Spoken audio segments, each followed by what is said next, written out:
Hope Shifa nakawombe owa program wewunyisa omwagalwawo eyavaayo okutambuliranga ku mazima n'okukugusizanga ensonga kale nno tumugoberere tetugenda kwejjusa. Nyongero bajjukiza lwaki sibawaate bafotographer abakabi nemba wa connection ne nga sinava wano babayise Hypex Studios obasanga awo najja nankumpi ni Jacobins Motel Busabala Road ye enamba zaabwe ez'essimu basange ku +256 754 19 24 34 oba basange ku +256 789 34 38 02 for editing video editing and shooting, covering all functions like wedding, birthday parties, introduction, corporate parties, etc, meeting, conferences zonna bazikola. Nobo ina gwenga just ina meeting zo kola nengo yagala zibere covered.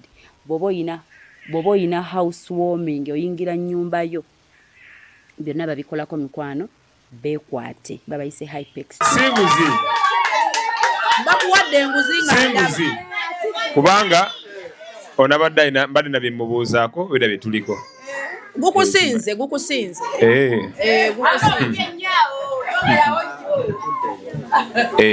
Naye kansoke njije katono nnyo. Kandete olutimbe. Komawo. Soko twekya manis baga nga tonnagenda. Byaliko bina time nkusonyi. Odofunye change. Era nga bannange enteekateeka egenda babwet aba YouTube mulaba twasetinze Premiere. Bwe mulabanga Premiere ku YouTube gendawo onyiga akagambo notify me. Kitegeeza video weba etandika bwet before dakika nga 3 oba 5 ezibula yetandike ofuna notification.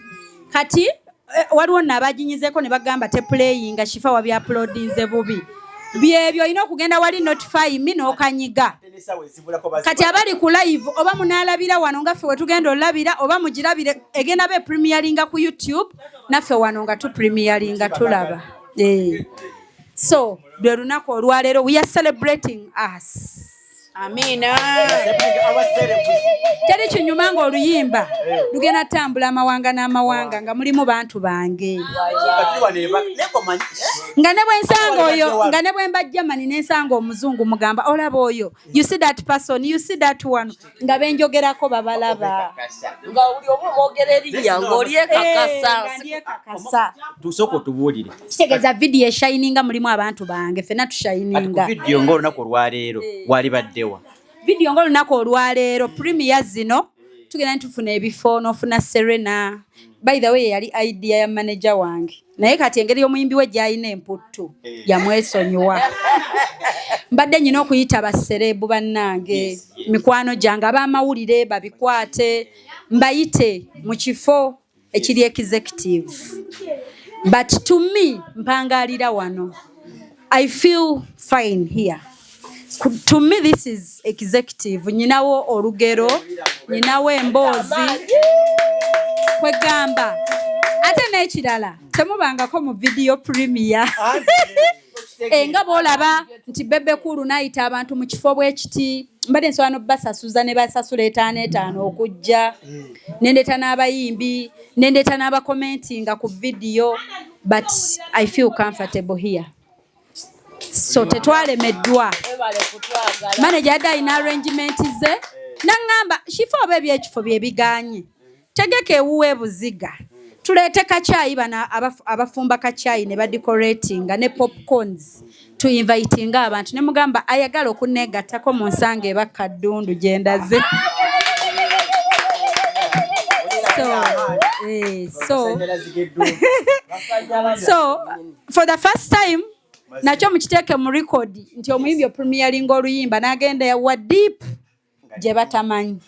Kozi mbigambye nga nzija mu taxi nga kugamba ngenda Masaka. Ku simu gye nkukubidde. Tetwogadde ku bintu ebyo. Nenkugamba ntya. So mbadde nyina okuba mu kiteete ekikwekwe abati nga ba Asha beetala waliwo ekipande kiriko ndalimba video Premiere zi photoshoot but it's okay.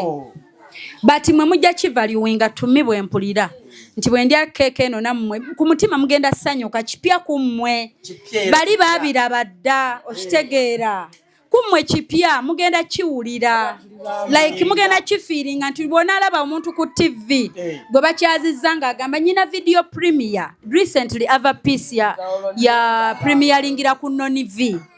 So bwe munaakiwulira mukimanya nti nti nakirabako nachi experiencinga nabeerako ku video premier si kipya kiba tekikulobesa era biba bityo video ne bagisa ku screen ne mugizannya no settinga no babuulira lwenabaayo bwe bityo kati kyekyo kye tuliko naye nga tongera obbaaniriza mwenna at exactly 8 we're gonna watch our song. Bane tusoke twandisabidde oluyimba olwo nga lugenda mu bantu. Ani yeewulira essaala? Ogyewulira? Twandisabidde oluyimba olwo. Ate naawe weesabire Zendex. Omukisa nakubira gaadi nga njagala twala Zendex mu studio recordinge. Tukole video. Nenja yagano kwate essimu kati boba wiki namba mpozi nga wampa rongo namba nga njagala tumukolera oluyimba lwe tuteekemu buli obuwala obwamunyumira nenga it will happen.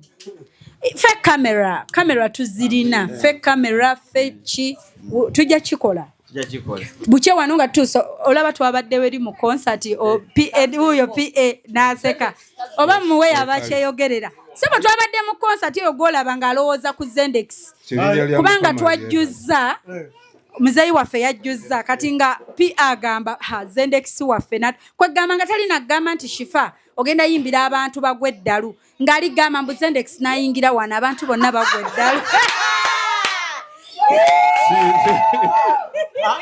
ngaye sabo nga tuli wali nga ye alaba Zendex twandibadde naye wali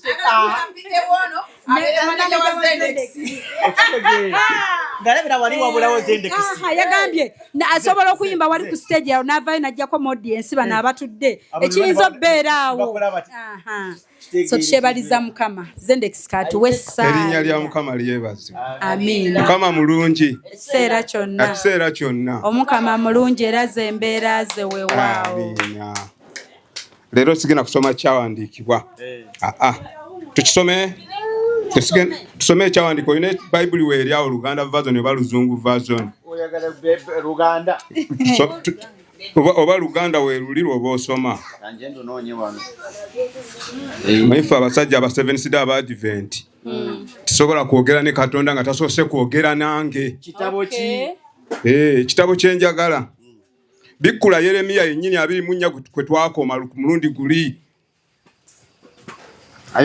Jeremiah chapter 24 verse 1 verse 2 verse 3 osoma messages tugamba sente Yeremiya nenkofira First esula akanyira akasooka Mukama nanjolese nanjolesa musirikireko tuulire Mukama bwayogera Mukama yeebazibwe Mukama yanjolesa era naraba era raba ebibbo bibiri tini ebiteekeddwa mu maaso y'Yeekaalu ya Mukama Nebukadineza kabaka w'e Babuloni ng'amaze okutwala nga musibe Yekoniya mutabani wayo Yekoyakimu kabaka w'e Yuda n'abakungu ba Yuda wamu n'abafundi n'abaweesi okubajja mu Yerusaalemu era ng'abatutte e Babuloni. Waliwo ekibuuzo kyenjagala kigenda mu maaso. Ekibbo ekimu kyalimu ettiini nnungi nnyo. Ezo ze mwalondako mwenna nga bwe mwagala okubeera mu kibbo. Ng'ettiini ezisooka okwengera n'ekibbo ekyokubiri ekyalimu ettiini embi nnyo ezitaliika kubanga zayinga obubi. Tugende mu maaso, njagala kibuuzo. Awo Mukama n'angamba nti olaba ki? Komaawo. Komaawo. Erinnya lya Mukama lidenderezebwe. Erinnya lya Mukama lyebazibwe. Amiina. Ekiseera kino olaba ki? Otunuulidde keeki eriko jita sokoleka enjeetegezi na bulungi. Gy'otunuulidde kulya oba? Otunuulidde keeki ove wano Mukama otunuulidde Mukama. Kiki ky'otunuulira? Kiki ky'olaba? Bayibuli ekubuuziza olaba ki? Olaba ki? Ebibbo obirabye? Ekibbo ekimu ffenna twalondako twagala kibbo ekirungi. Ekibbo ekirimu ettiini ezikola ki? Ennungi eziwooma ezisaanira Mukama okulya. Naye olowooza kino ekibbo ekirala kyo kyali kikalu. N'ekibbo kino ekirala ffenna mwe tutudde wabula kisa kya Katonda kye kituyamba okututeeka mu kibbo kiri ekirungi. Erinnya lya Mukama lyebazibwe. Amiina. Kisa kya Katonda kye kikutaasa n'ova mu kibbo kino ekibi n'odda mu kibbo ekirungi. Amiina. Olaba ki mu kiseera kino? Nze mu birowoozo byange era Bayibuli bwe mbuuza olaba ki ndiko kye ndaba.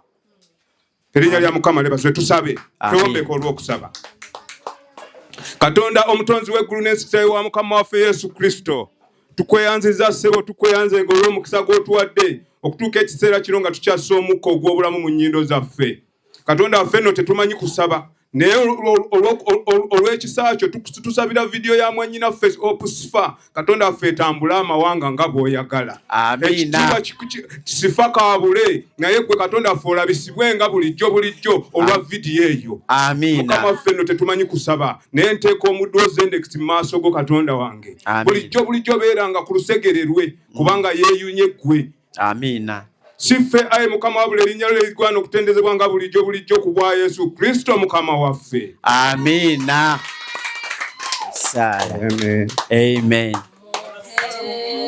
Tweyanziza Yesu oli mwana gw'endiga, Yesu omusajja gunnaziza, twebaza omulokozi.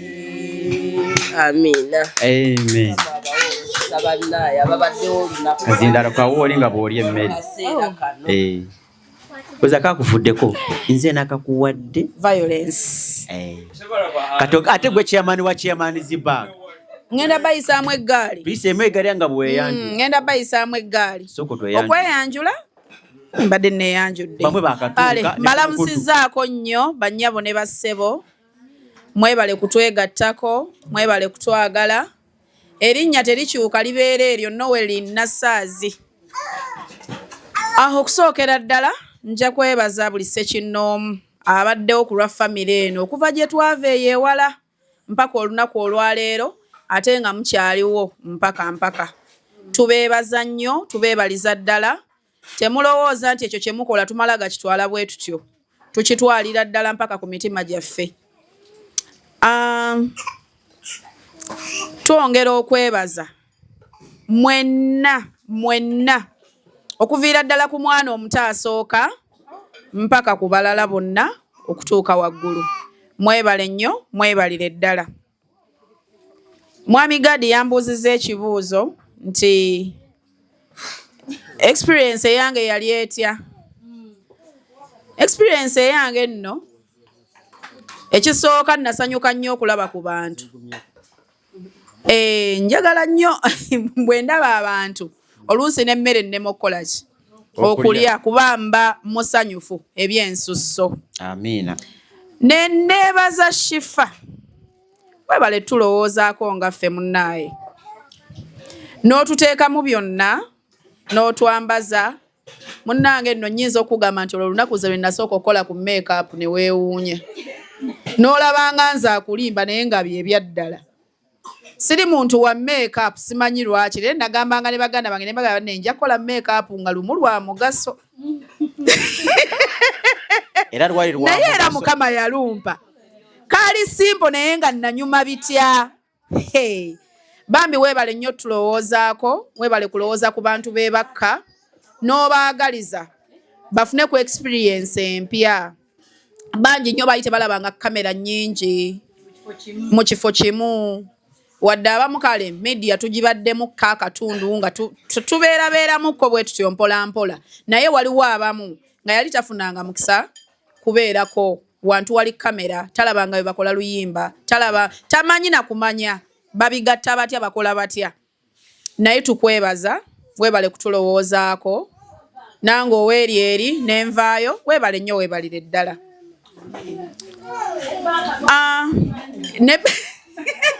Waliwo maama agambye nti ne banka baali tebagimanyi. Simanyi butuufu bwakyo naye tutwale ekyo. Naye nga mu byonna kyennyongera okubasaba abatulaba n'abanaatulaba, bambi mwagale vidiyo yaffe. Tubasaba nga tubeegayirira mwagale vidiyo, mutambuze vidiyo, mwongere okola challenges, ate mutuwe n'emirimu bannange. Ffe be mulaba wano tusurprisinga abantu. Anno kati twayingiddemu n'ekyokutegeka emikolo. Twambaza abagole, tulina ab'ebifaananyi abalungi. Bannaaye mutuwe emirimu bambi. Omukyalo oyo mumulaba, nze nali mbaddeko naye mu kifo ekimu. Naye nga buli kasente kaafuna alina gwagabirako. Mwami Gadi, nkigambyeko emisana.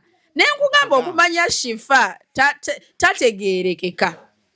Nti oli ne bwamuwa 5, yabuuza anti wazidde mu mmotoka kangula amafuta agakuzaayo.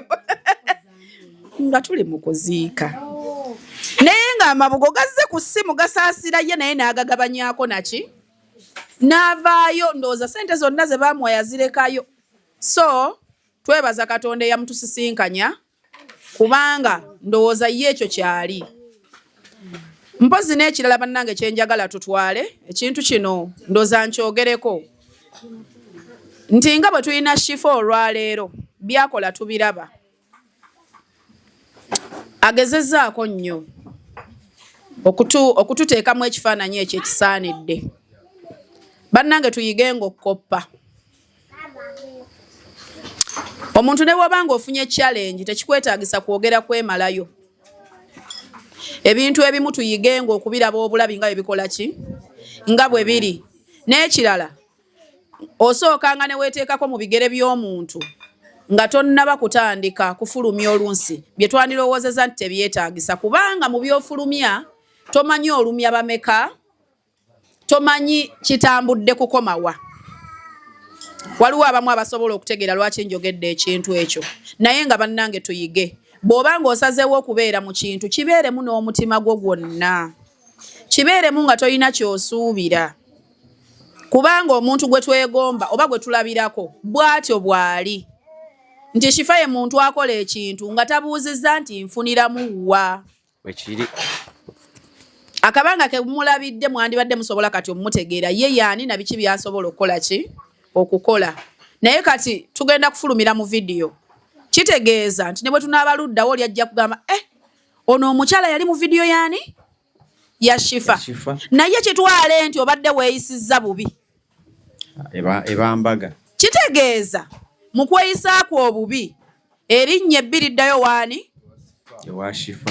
N'eyamukyawa edda agenda kutandikira ku nneeyisaayo gwe ku street nga bagambe nti nno omukyala omuntu ono omukyala ali mu video ya Shifa. Okitegedde? Mbadde ngamba wano ne mbagala bannaye ennaku zino ne bwe mba nninnya taxi sisi tulamu. Nze mbadde mbagamba nga nakatuuka wano. Tiwemba nninnya taxi obanga ntambula sisi tulamutwe. Omuntu ayinza okwetegeza lwaga ono namulabawa. Ayinza n'okulinnya amanda akubbe nga alowooza olina ssente anti yakulaba ne serebu. Okitegeera? Sisi tulamutwe. Olwedde akulaba oli ki? Oli serebu. So bannaaye bambi tugezeeko nnyo ab'emitima emikakanyavu gikyuke. Mutandika okugonza ku mitima. Bw'obanga oyingidde mu kintu kibeeremu. Fuuka kyo, yes, fuuka kyo kyennyini. Ebisigadde nzola Mwami Gadi bw'okeera ku makya n'ozza omusango oba n'ofuna ekizibu nga gwe akyereetedde, nsooka kuzza bbali. Nsooka kunoonya ekizibu ekyo kikoze kitya? Kivuddewo kitya? Bwe tumala okukijjawo ne ndyoka nkuza ebbali ne nkubuuza nti naye kati Gadi wabadde olowooza ki? Oba kitegeerekese? Sweetheart. Come. naye nga mu byonna bwalutereka ku muliraano nkusaasidde naye nga mu byonna it was a good experience. Nze nga nze nanyumirwa nasanyuka nnyo saajulirira na kulya nti oba nnoonye ekyokulya sirina kye nali ndowoozaako okuggyako okuwulira essanyu ng'omuntu. Emmotoka zaatukwata ekatende okumala essaawa 4 nga ndi mu mmotoka ndowooza natuka around ssaawa 9. Nebiyingire ku kigali lumu ndowooza byebyo naye nga nange neesunze okulaba omuggo gwa sineema. Neesunze bannange Dr. Gordon yonna gy'oli simanyi oba akantu kano bannange tukwagala bitya naye nga nkugamba ebigambo bino muneeko olabe ekyakukeeza bwe bityo ebibe ebirungi biggwa byokya wakomaawo mu vidiyo kati galawo naye nga bambi webale nnyo weebalire ddala weebale kwagala Shifa Rupi weebale mwebale nnyo mwenna bannaye mwebale. Director Edwin Po tumanyi nti ogenda kutuwa ekintu ekikyasinze obulungi tukwesiga era bwe nakulaba ne ŋŋamba Mukama Katonda eno vidiyo yo mazima. So abantu bonna crew yonna Uncle Junior weebale n'abalala bonna bambi mwebale nnyo manager w'omuyimbi manager w'omuyimbi Kene galawo munnaye weebale kumanaginga muyimbi bulungi. Kaakati tusaba mugatta amaanyi ne PA tufune ku mirimu tufune ku mirimu bannaye tukube mikolo ku mikolo ne kushoba tuyite wabula ate era nitusaba omuyimbi waffe bambi toddamu kutwerabira toddamu kutwerabira kosimbudde simbulira ddala todda mabega. Yes byebyo ndowooza Edigalo kayogereko n'ediboyi tebaliwo yaulensemu balaba twetwava mu vidiyo wamulabe Headboy amulabi coming soon muka trailer mwali azze bwati namulabye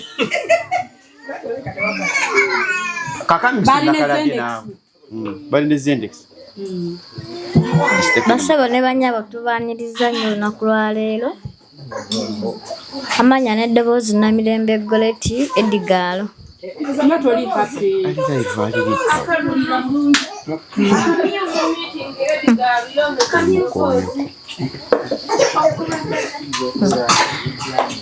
Bannange eddoboozi leero lyeryo kubanga nva mu lukiiko abantu bambuuzizza nnyo ebibuuzo mpuliro pressure kati nkubire nayo naye nenzijukira nti Mami Sifa yagamba oba osazeewo okuyimirira kola ki yimirira wenkajjukidde ne ŋŋamba kankikole era mami ekyo nakikuyigirako bannange wagamba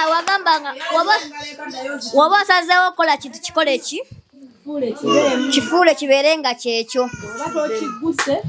Mbadde mu meeting ya kyalo baatiise lwakuba mukama wange ye simanyi nakumanya wedda mmanye era ali wano ngenza otuuka wano nga takola ki naye andekerera nnyo ng'amazima akyeyamaanyi ondekerera nnyo naye mukama antaddemu obuwanguzi nti mbannyonnyodde ne mbannyonya ne bamala ne bakikola ki ne bakitegeera ekyalo ekiramba kyonna kuba lubadde lukiiko nga mulimu abaawa n'abaawa nsose n'entya nga bampise ne ŋŋamba mukama ŋŋenda tandika ntya oba kati nkole ntya n'olugizo ne ŋŋamba naye Mami Sifa yagamba osazeewo okukola kintu kikole ki kikolere ddala ekyo ne nkyebaza Katonda ne ŋŋamba mukama osobola okumpisawo mu kamyufu kakati mpa obuwanguzi akamyufu nkalagire ddala nti munnange weewaawo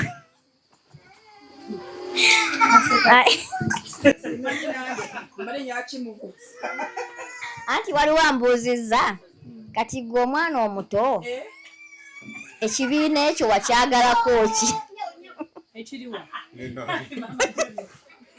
Nange ne ŋŋamba ebirungi byekifunyemu kasobola butakikola ki? Butakiyimiriramu. Bannange twebaziza nnyo bannange n'abatuwagira. Mwebale nnyo mwebale ddala mami sifa bannange tweyanziza mukwano. Nze naabe ebintu bye sirabangako gye twagenda. Kati essaawa eno ngenda kuba wali Edgar nga nze nange nga nze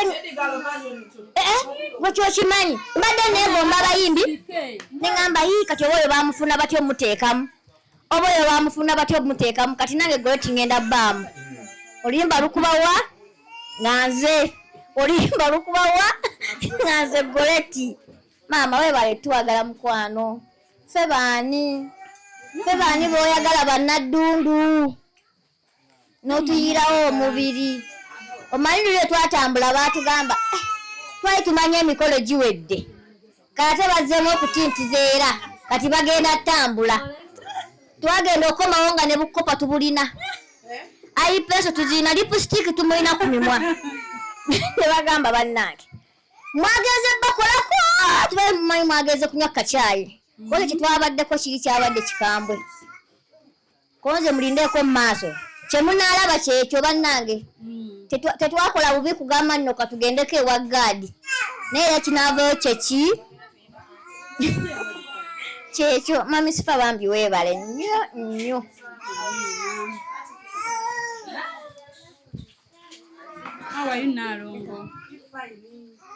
Bannange munansonyiwa okubeera ku seti menta alina byayagala okunkola naye nali namusabye ansonyiwe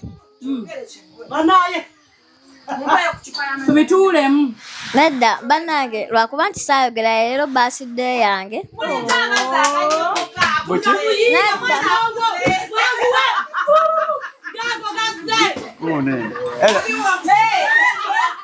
mugakeninze kifa ogenda kujja nkulabye oli ku live nze abadde mu akawunti ya gaadi tusabe omwe ojja oba oluyimba onaaluprimyalingira onaalabira ku YouTube mwana gwe ogenda kulinnya booda gwe kyoba omanya keeke tukulinda ogisala eri wano nenenzi tuli wano tuteekayo projekta gwe emupya kulinze tukulinze tyoke tuprimyalinga naye onfunira kwene ezange ziri ku live.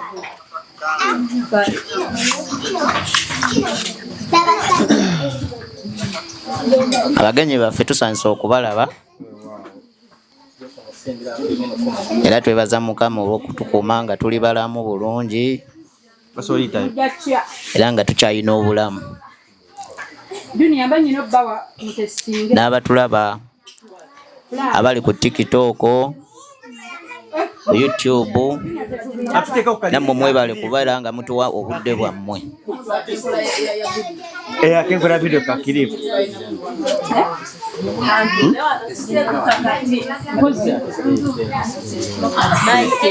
Nze ekirala kye njagala okwogerako, njagala kwebaza Mami Shifa. Mami Shifa ebintu byokola bikulu bambi tunyumirwa era tusiima. Weebale nnyo, weebalire ddala, Mukama akwongere emikisa.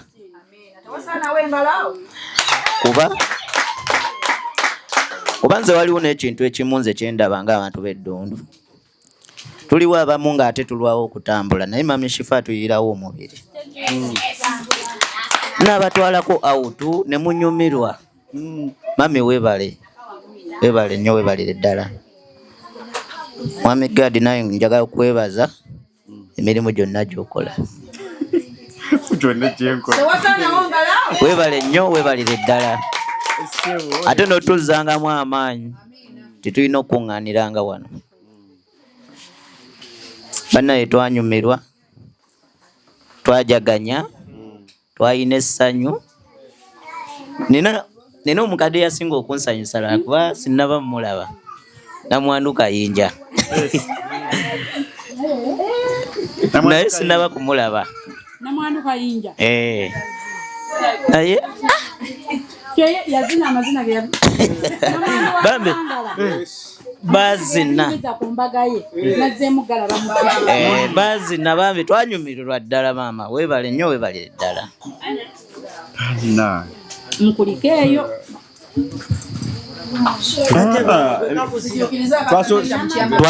nedda tubadde tuli ku bantu abataaliyo kati bwe tumala nga tugenda genero awo waliwo abapya abaaliyo naye nga ku Sunday ono mugenyi banetusanyusa omulaba edda tera okujjajjamu awo bwolwomu naye tubuuzeeko oba tiimu ki ate najo ojoogere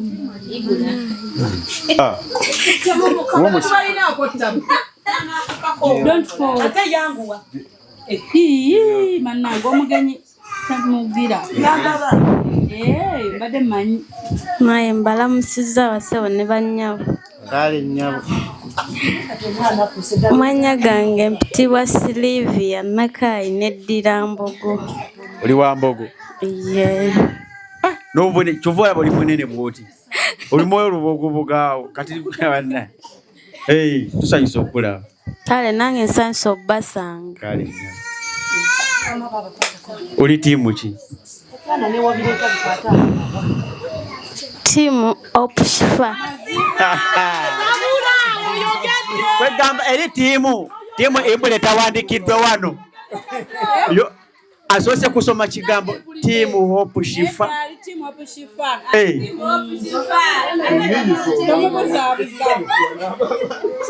kati abatiimu ibula tuyite sitiika tugiteeke wanaffe bali basooke balabeko kino kiriko bakadundu anti ebisoose byasoose kusoma nona wano navudde wano onahaja teokumwagulako enkoko azze wano bangambye atuwadde ne ssente atuwadde mutwalo mu tiimu Shifa oyo yennyini naye amaze soma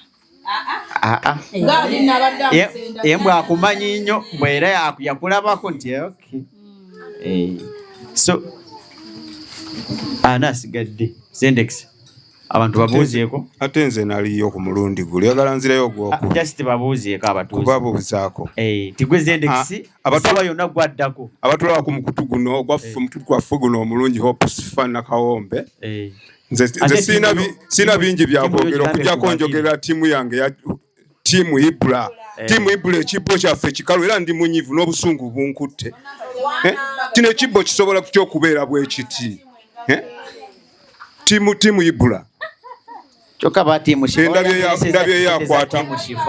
ndabye yakwata ziba za tiimu Shifa wala yantereseza ssente munnange gwe toli wa tiimu Ibula ndi tiimu Ibula naye munnange tiimu Ibula bannaye abatulaba ku mukutu guno bannaye ekibbo kikino kikalu ekibbo kirikibanaye mutuyambe tuli bubye ba tiimu Ibula nze nsosoma kisanyu taddemu ekikono kino naye bannaye twerwane ku tiimu Ibula njirabye wano bannange ewerako tiimu Ibula bannange mujje tweyambe banne maama tweyanziza tweyanzeege nawe maama tweyanziza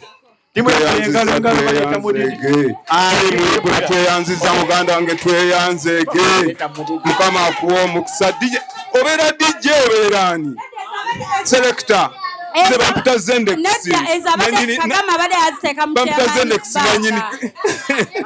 nanyini gosporaga mwebale nnyo tiimu Ibula bannaye abatulaba ku mukutu guno tweyanziza tweyanzeege aba tiimu Ibula muweddeyo bane tweyanziza tweyanzeege mutukoze bulungi obulungi obutagambika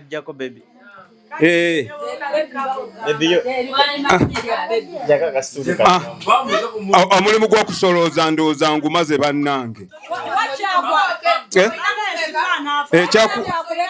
bane sinaba kubuuza ku baana abato muli mutya bannange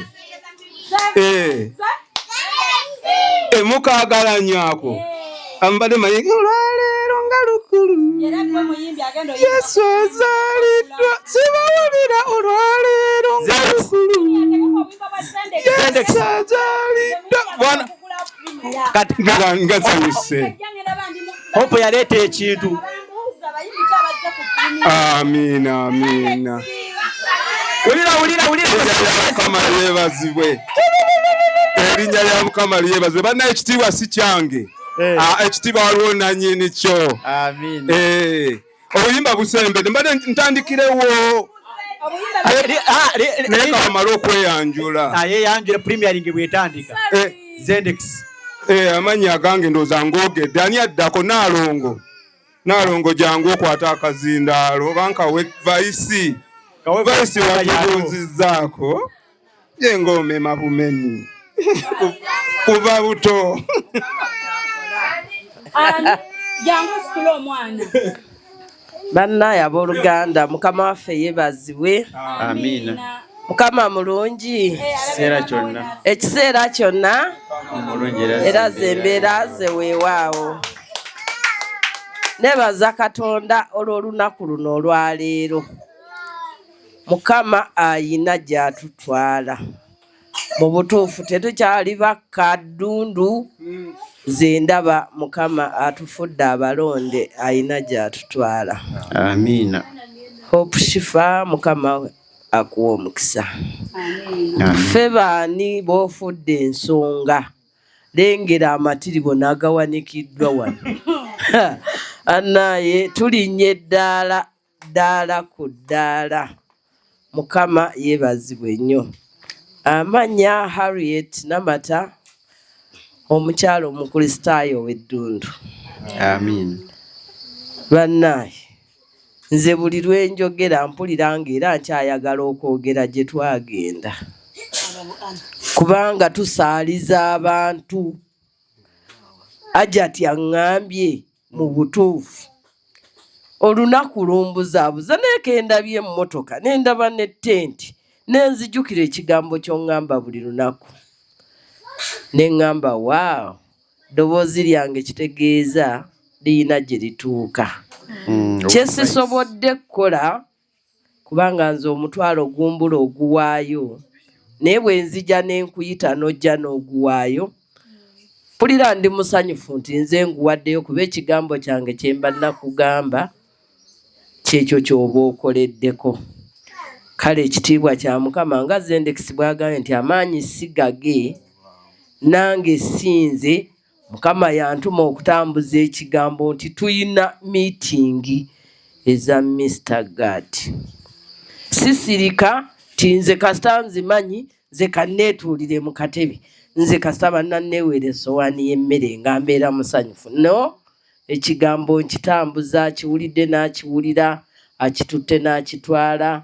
Kale nze neebaza Katonda nti buli lwe nkyogera kiwulirwa abantu. Abantu abo bakiwulira Mukama abawa omukisa. Ffenna abaawulira ekigambo kya Shifa tuutuno tulinnya amadaala n'ataaliyo kati bw'atuuka anaga laba Namwandu Kabangala. Laba Mumbejja. Laba kwegamba n'alaba ng'alaba n'agamba mwe mwaliridda wa. Nga bulijjo tubalaba muno. Ffe twali wa Shifa kati nno nze ne woteeri gye twali musigimanyi. Anseeri nti twali wa Shifa. Kubanga yamanyi gye yatutwala oba waabeera oba naye yali akyaddewo bukyazi. Ye yamanyi ebizibu bye kati twamufuula Yesu. Temusalaba yagwetikka nayolekera eggologoosa kati ye Shifa yeetikka ne yeetikkira ddala Harriet Namata atalabangako bwe balikoodinga luyimba. Situulangako nze na mu bifo bwe bityo. Naye olwa Shifa nange nentuulayo era nembanga ate ntudde mwana wattu oba ngezze kweganga kyenjagala kyenkola nenyambala. Ekyo kyo sirikyerabira. Nayambala nga ngenda ekabaale. Naye ate kino ekivvulu nayambala. Nebaza Katonda nayambala. Nange netunuulira nzaani nga mwenyereketa bwe ntyo nzaani. omukazi omunene w'obuvunaanyizibwa simanyi si gye nali mu butuufu VIP nkyali mu VIP neera Mukama akuwa omukisa okutwagala ate era n'otwagaza abantu kubanga buli abatulaba batwagala naye tebatwagala kuba batumanyi wabula batwagala kuba Shifa atumanyi. Yes. Shifa buli lwatuula agamba abo bamaama kati ayagala Shifa ne bamaama bayina bakola ki okubaagalirako. Abo baganda bange ayagala Shifa ne baganda bakola ki ku mateeka. Kale n'olwekyo nebaza Katonda olw'ebyo byatuwadde. Kati nze ndi myaka manyi ogamba abaana nze ndiira kufa naye mu myaka gye ndimu egy'okuliira okufa ate okubanga nnyingiridde kusanyuka. Kati ekyo nebaza Katonda nti sikyali mu byakufa wabula ndi mu byakusanyuka. Nempuliriza akayimba k'omuyimbi yagamba twagala kusanyuka busanyusi. Olite kale nemba nti tuli mu byakusanyuka. Tusanyuka n'abaana abato, tusanyuka n'abantu abakulu. Kale bannange ekitiibwa kya Mukama sijaga nti ekitiibwa kya Shifa kuba Shifa talina buyinza naye ekitiibwa kya Mukama ate era ayongera otusitula otwongera amaanyi. Bannaaye abali online kinkalubirira nno okwogera naye ndabika oba nkyogedde bulungi oba bubi simanyi. Abali ku online bannange ndi vice temunjiwa kubanga ekigambo kyaffe kyetutambuza tugamba nti tuyina okuggusa kye twatandika. Bannaaye twatandika olugendo luno nga tulutwala e Kabaale twagala tulutuuse mu gaadi ng'ali mu kizimbe kye bayita amakula gali kwoleka nga ffenna bwe tutuuka tetukoma bweru kulingiza nga tuyingira abato n'abakulu. Bannaaye tuzimbe gali kwoleka ebakka Ddundu. Nsaba mwenna nze muna oluzungu lunkalubirira nandisabye mu luzungu naye nsaba muwulire Oluganda. Gezaako mugeza bajja kuwulira. Abali ku online give me. Mazima. Give me abali ku online. Bamuwe. Give me. Give me. Nina n'akayimba ke nayiga. Naye bw'ombuuza nti kategeeza ki ekigambo mmanyimu kimu tukoogera ku Katonda. Jesus, I just familiar you. Jesus, I just familiar like you. I just familiar like my Jesus. Jesus, I just familiar like you. Tujja biyiga byonna kubanga Shifa omukisa yagutuwa naye olaba ayina oluzungu gy'aluteresa. Nange njanga Dduno nayo ekigambo nkyogere era bannaaye mbeebazizza kuba nkimanyi kati muli mu kukwata mu waleti zammwe abaggula buseefu muli mu kubuggulawo twetabe ku mukolo guno. Sijja kuwamba lunaku Mukama abampeera omukisa. Amin. Oyo kennyini azindaalo kabadde kannaalongo n'enkawamba. Naalongo tubuuzeeko mu supiidi tugende mu maaso.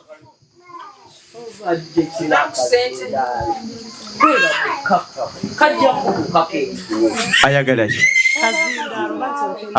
No. Katambulira mu order tuula wali oli wa security. Wa security yasembayo. Tubuuzeeko. Banyaabo ne basebo mwasiibye mutya? Bulungi Naalongo. Olunaku ayongera olungi. Okitegeera. Laba omukono. Heve. Opusifa wasiibye otya maama? Maama Nassaazi oli otya mukwano? Webala okwagala ebakka. Oyo Opusifa ye yabikola byonna. Mazima. Bannaaye amannya Sala Nalugorye bankazaako Nalongo. Mwenna mbagala nnyo. Bannaye simanyi oba nze mundaba. Yoyo Nalongo tunoonya. Munoonya? Tunoonya. Nalongo saaki. Tatusubya mbaga. Maye gwe wanyirira gwe. Bannaye byonna twebaza Opusifa by'otukolera mukwano. Kati nze ngamba bwe banandaba oba ku TV banayogera batya? Bannaye. Abo. Ate nga yajja kundaba. Ebyo Mukama yabikola ate yabireeta ku ddundu. Amina. Opusifa oli malayika yaffe. Okitegeera. Kuba bannaye nze bannaye. Ako gadi. Ate webala okujja. Oba singa tewajja singa ntunula ntya ng'emmeeka. Nze bannaye ebirowoozo byali binzita. Naye kati newe mbasiridde. Ogwo ogamba nti ekyajja kufuna emmere. Keekanyiriro ka Baby Njuna kye kankola. Bannaye nze neesiiga Baby Njuna. Ate ennaku zino waliyo ak'olukaaga newe kaggwamu nti olukaaga teruvaamu mu mpale. Mazima. Naawe lekeraawo bwe ntuuka okuba akakulekangako emizigo ng'otunuze n'akazimba. Bannaye. Buli wentuuka ng'akolamu ati kwekamanga. Lwaki gwe toweteekamu? Naye bannaye twebaza ffenna. Bakawulire wali twebaza kuba twafuna Opusifa. Naye leero waliwo ayagadde okunyiiza ate nga nanyiizenyiiza edda naye lwakuba nze ndi muntu wa ssanyu. Ng'ali wano. Nga nzija. Omukazi aŋŋambye wabula mukazi gw'ennaku zino onyirira okola mulimu ki? Bannaye. Kalake n'onyiiga. Bannaye mbabuulira kino. Nkoze nyaasi sigiina naye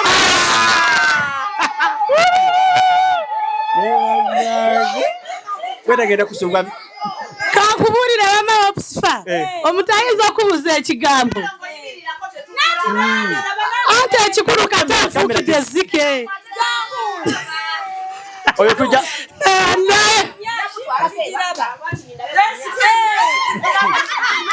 Kamera tizikulaba zizire bagala oyimiriremu nako. Bannaye kanyimirire naye.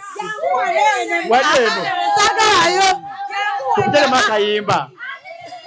Abantu barazenyesha twagala tulaga.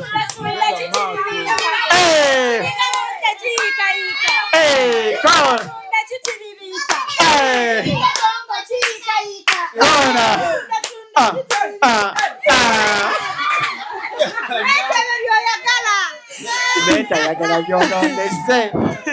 Bwe soko mbulira akuyisamu amaaso. Omukyala tugambye. Yes.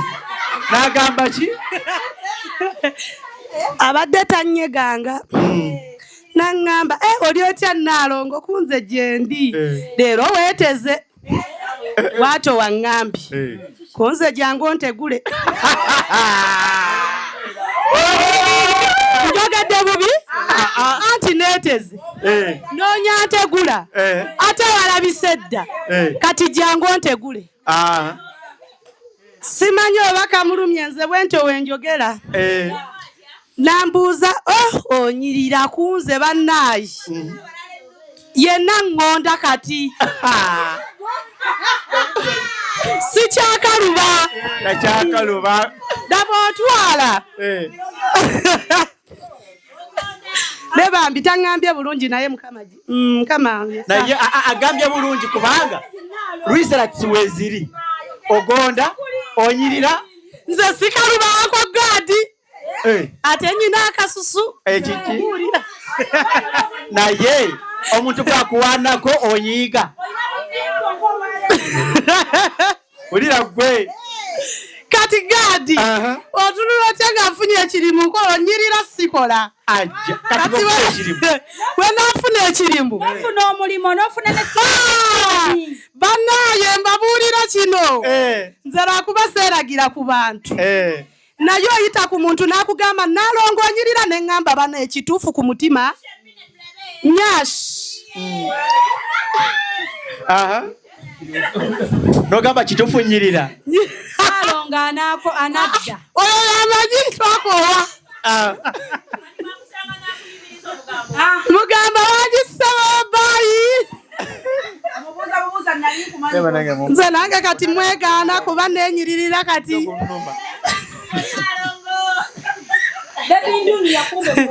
Mazima nesiga bebi njuna. Ate kanyiriza.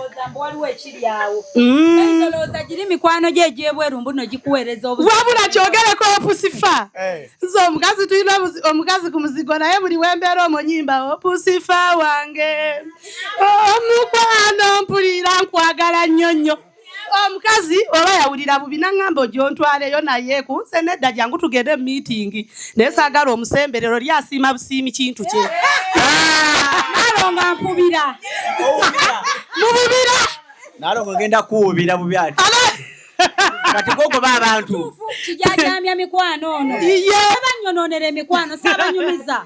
Nenjagala mbagabane nze ne bannyononayo nga sikyaddayo. Kikkirizibwa wubira emikwano nange njiwubira. Kibba mikwano ate ne bagikyuka. Kati leka nkubuuze. Genda mu maaso Nalonga. Nkugambe tugende mu meeting n'oŋŋamba naye eyo meeting yammwe.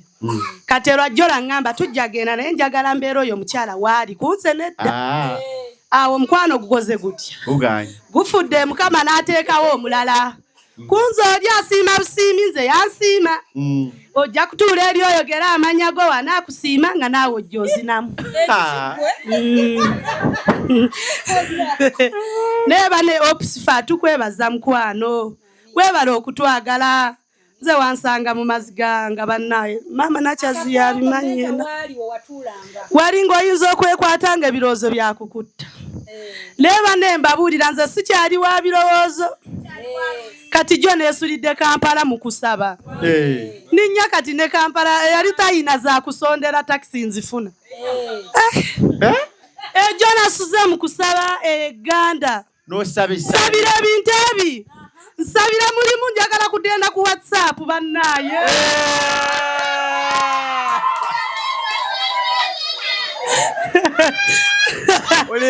Ulira. Bannaye ab'emikwano. Bakuwa omulimu ofune sente zikola WhatsApp. Anti Musumba yatugamba. Buli omu ayogere kyayagala. Neŋŋamba Mukama. Nasaba nonziriramu essaala era yandeetera Opusifa ono omubwati. Kati nze nali saagala kusaba ate kati nsaba naye kati nsabira ebintu bibiri. Sabira mulimu, sabira WhatsApp. Naye nomala ogifuna. Banaye nemala nenjifuna. Tukuguddeko. Nze leka mbabuulire. Uncle God. Ate nze Mukama ajja kunnyanukula. Njagala WhatsApp, njagala mulimu. Katonda agenda kuddamu essaalayo. Ate mbitwala. Ogenda bifuna.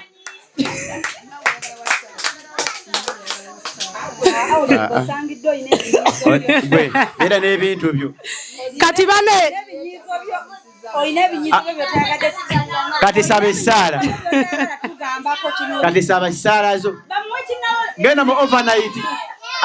Bannaye mwetanire overnight. Agende mu overnight saba essaala. WhatsApp. N'ebintu byera byoyongesereza. Bannaye mikwano.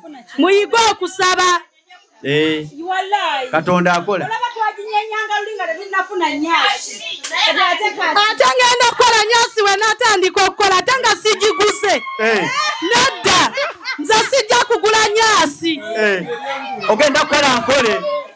Egenda kujja amayipusi nga gadde eno nga gali eno nga mbigula bubiguzi bw'enti. Aya nekedi wallahi. Bane Opusifa nze kona kamwenu kenina kako yono banaye kikikyolongo mulabe mudduke kona dansi gwe osigala ng'otukumira omuziki erisatu tubadde olagawo odduka misinde okoye Kiro tula kazi akayimba bwe kajja ng'osituka kako. Ate nyasho n'okikola nga tozinya mazina. Wateresa tuno tubuuzeeko mu supidi amannya go ne gy'obadde olaga.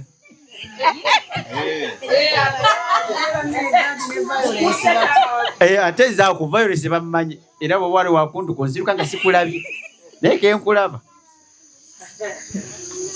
Abooluganda mbanirizaako mu linnya lya Yesu. Amiina mami.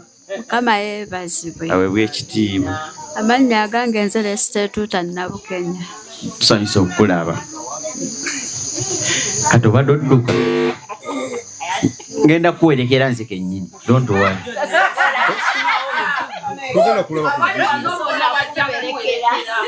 Naye muyimiriremu katonotono. No. Yatweyanjuliridde oyo. Omwana muwere Ediboy tanazaala. Awufuna omukisa gw'okuzaala. Mukulu wa Mama Janati. Tega tibafaanagana tikati bo bazaala bati. Nga temufaanagana ne Janati, Mama Janati. Wakinawolo gwe bali muwa. Abooluganda Yesu yeebazibwe. So bali. Yasindisa katogera kuzina amazina ge. Gweno bagundi babayita bana akukiikirire bamuyita bate basi abazungu boogedde yeyanjwire onanga bwalinda akayimba ke. Abooluganda Yesu yeebazibwe. Amannya gange nze Nabanga Justine era nga ndi musanyufu okubanga mwenna muli wano. Tiimu Ibula. Kati bayite bano bakula bano. Bannange tiimu Ibula tubasaba mujje mutuwagire mutwe ku ssente. Tulinamu 5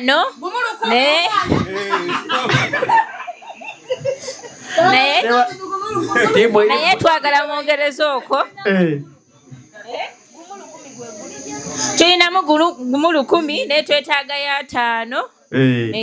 Twongereze kwago. Ate gw'obadde ki? Naye nga tiimu Ibula ku ntikko. Tiimu Ibula ku ntikko. Wama weebale nnyo baliri ddala. Tiimu Ibula. Mami waffe, how are you? Oyagala luzungu? Praise Jesus. Mama Kabanga. Namwandu wa Kabanga.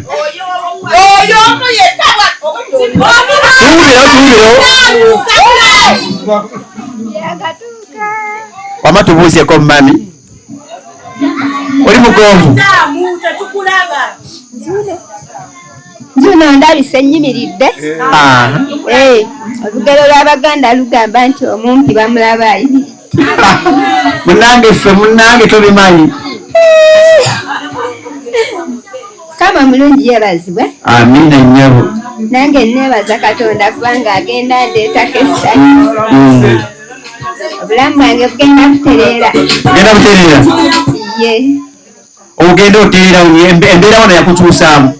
Wangi? Embeera yakukyusaamu. Ogenda otereera obadde mugonvu nnyo. Kati ogenda owona. Kitiibwa kya Mukama mukubireko mu ngalo Mukama atongeza mwanyina.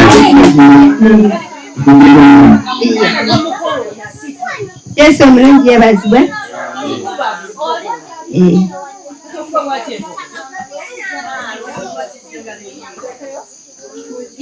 Okuva lwe twava eyo gye twali eyo essanyu lye nafunirayo ligenda lyeyongera. Era kati nesunga kwerabaawo. Kweraba wano. Yesunga kweraba wali. Lwe twava e Mutungo essanyu ligenda lyeyongera. Amiina. Kati buli ayogera ngamba lwaki talekera awo ne tulaba olutimba olwo.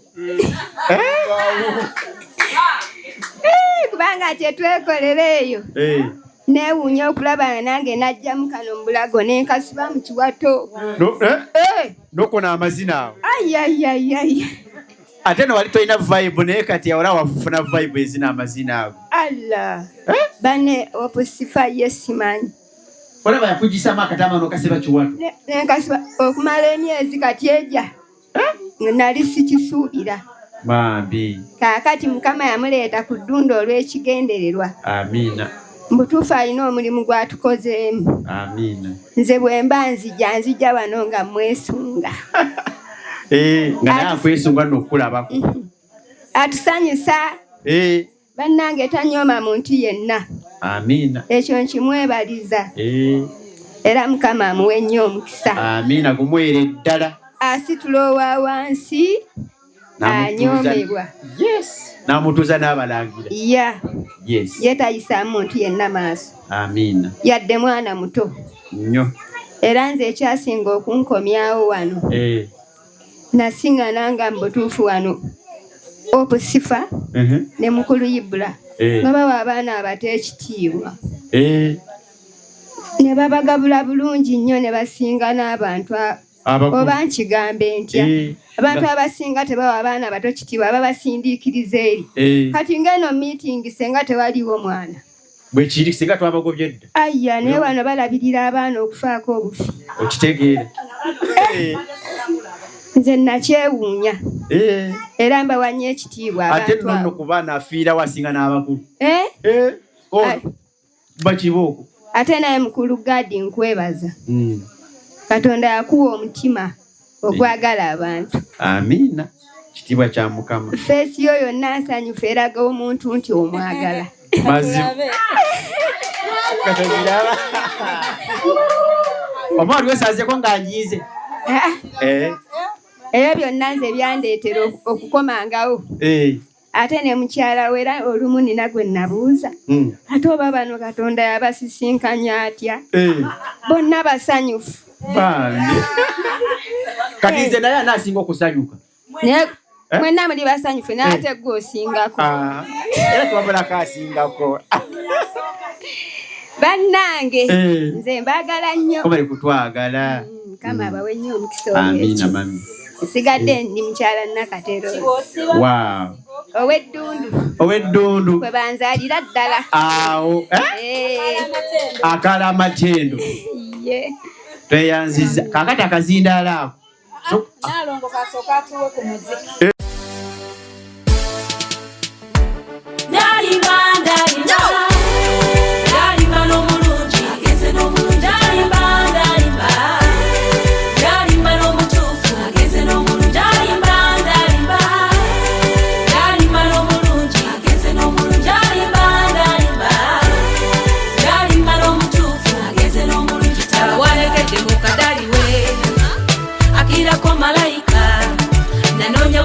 salonda ebironda bisulayo mu kasasiro nanoonya bunoonya salonda ebironda bisulayo mu kasasiro ono namusanga mu kifo kituufu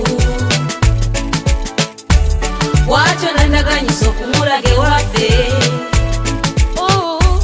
bwatyo nandaganyisa okumulage waffe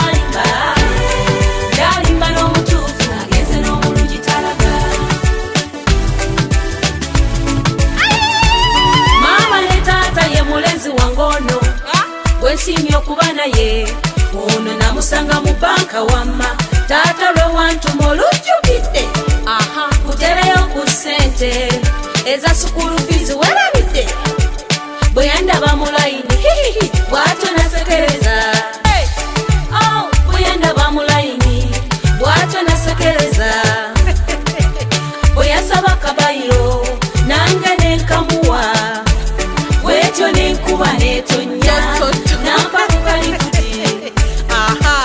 bwe yasaba kumulage waffe nange nemuleta ndalimba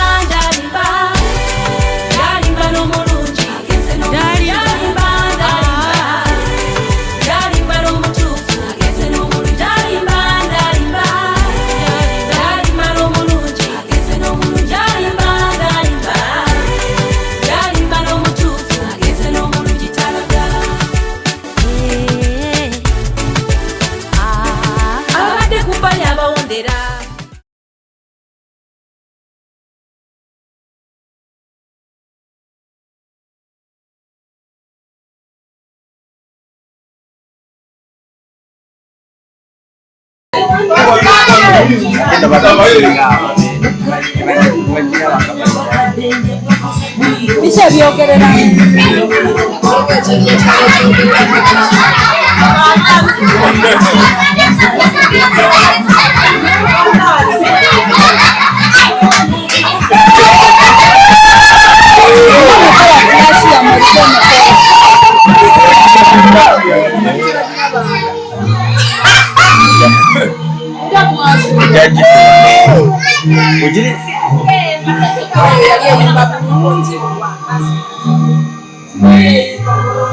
Bale tuigenze mu church musirike.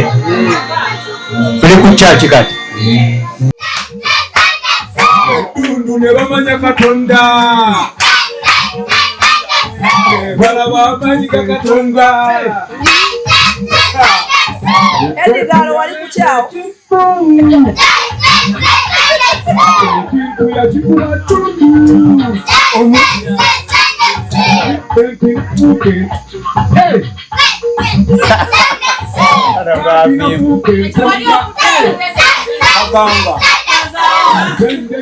yali akutte mundu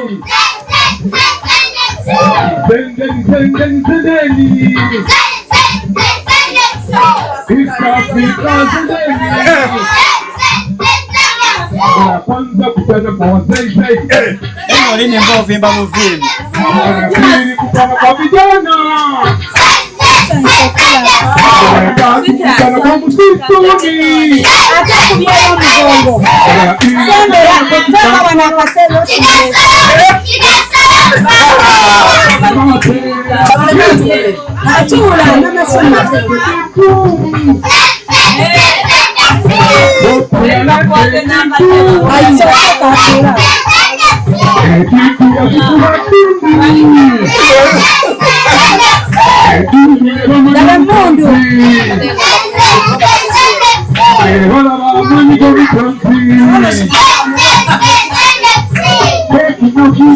Junior enamba teziwera namba M10 tewera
ulire ngoma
yakola abatiimu